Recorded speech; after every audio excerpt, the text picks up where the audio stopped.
राजू बिजु ठार 2 वर्ष बड़ 10 वर्ष पूर्वे बिजु और राजूर बयस अनुपात 1:2 था। ताले वर्तमान कहार बयस केते निर्णय कर।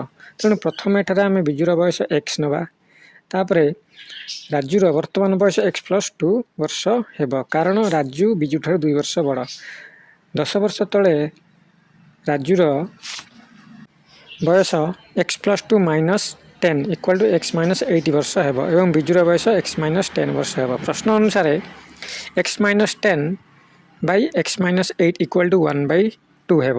तेणु आम इक्वेशन x मूल्य निर्णय करें। एठारे x मूल्य 12 आसो जहाँकि बिजुर बयस कह जदि बिजुर बयस 12 वर्ष है तो राजूर बयस केते वर्ष हम ना 14 वर्ष केमना किपरि हम ना x+2 = 12 + 2 = 14 अर्थात x मूल्य 12 तेणु 12 को आम कौन कले x+2 रे पुट करवा जहाँफल कि 14 वर्ष आसो।